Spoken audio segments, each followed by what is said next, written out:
আসসালামু আলাইকুম।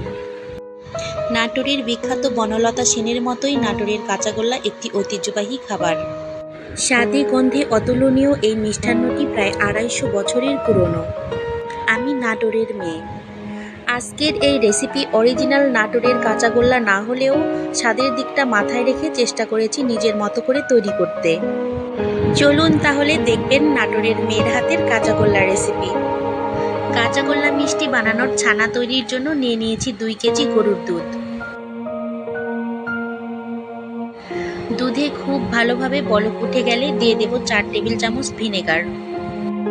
সবগুলো ভিনেগার একসঙ্গে দেওয়া যাবে না, অল্প অল্প করে দিয়ে ধীরে ধীরে নাড়তে হবে। দুধের ছানা কাটা শুরু হয়ে গেলে চুলা বন্ধ করে দেব।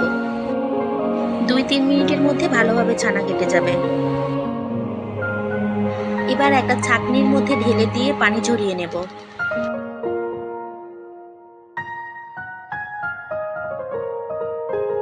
একটু চেপে চেপে যতদূর সম্ভব পানিগুলো বের করে দেব। এই যে দেখুন, ছানার পানি দেখলে বুঝতে পারবেন কত ভালোভাবে ছানা কাটা হয়েছে। ছাঁকনি থেকে আবারও ছানাগুলো একটা নেটের মধ্যে নিয়ে খুব ভালোভাবে চেপে চেপে পানি বের করে নেব। কাঁচাগোল্লা তৈরি করার জন্য কাঁচা ছানা ব্যবহার করা হয়, এজন্যই হয়তোবা কাঁচাগোল্লা বলা হয়ে থাকে। সেজন্য অর্ধেক কাঁচা ছানা পাশে উঠিয়ে রেখে দেব। বাকি অর্ধেক ছানা একটু ঝুরঝুরে করে নিয়ে ২ টেবিল চামচ চিনি দিয়ে খুব ভালোভাবে মথে নেব। কাঁচাগোল্লা একটু মিষ্টি কম হয়, সেজন্য চিনি খুব বেশি ব্যবহার করলে খেতে ভালো লাগবে না।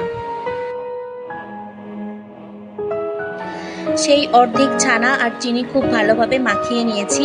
এবার একটা গরম প্যানে দিয়ে দেব। সেই সঙ্গে দিয়ে দেব হাফ কাপ কনডেন্স মিল্ক।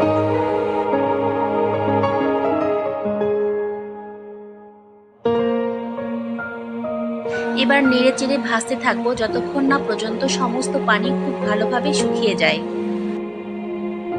খুব ভালোভাবে ভাজা হয়ে গেছে আর একটুও পানি নেই। এখন চুলা থেকে নামিয়ে নেব। এবার যে অর্ধেক ছানাটা রেখে দিয়েছিলাম সেই কাঁচা ছানার সঙ্গে ভাজা ছানা খুব ভালোভাবে মাখিয়ে নেব। এই কাজটা করতে হবে ভাজা ছানাটা হালকা কুসুম গরম থাকা অবস্থায়। ভাজা ছানাটা যদি একেবারে ঠান্ডা হয়ে যায় তবে কাঁচা ছানার সঙ্গে ভালোভাবে মিশতে চাইবে না।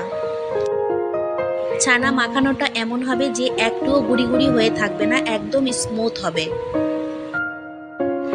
ছানা মাখানো হয়ে গেছে। এবার একটু লম্বা করে নিয়ে কেটে কেটে ভাগ করে নেব যেন মিষ্টিগুলো মোটামুটি সমান হয়। ভাগ করা হয়ে গেলে এবার একটা একটা করে হাতের তালুতে নিয়ে গোল গোল করে মিষ্টি বানিয়ে নেব। যে কোনো শেফেই বানানো যাবে, যার যেমনটা ভালো লাগে সেই শেফে বানিয়ে নিতে পারেন। একই রকমভাবে আমি গোল গোল করে সবগুলো মিষ্টি বানিয়ে নিয়েছি।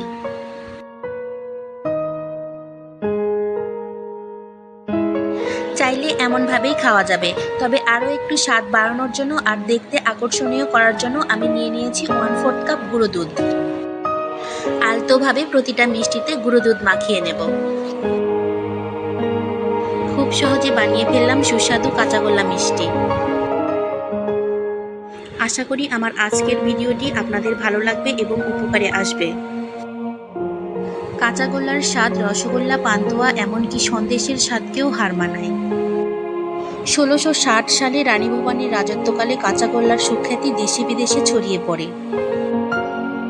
সেই সময় জমিদারদের মিষ্টিমুখ করার জন্য নাটোরের কাঁচাগোল্লা ব্যবহৃত হতো। ভিডিওটি ভালো লাগলে অবশ্যই লাইক এবং সাবস্ক্রাইব করতে ভুলবেন না। আজকের মতো এখানেই শেষ করছি। আল্লাহ হাফেজ।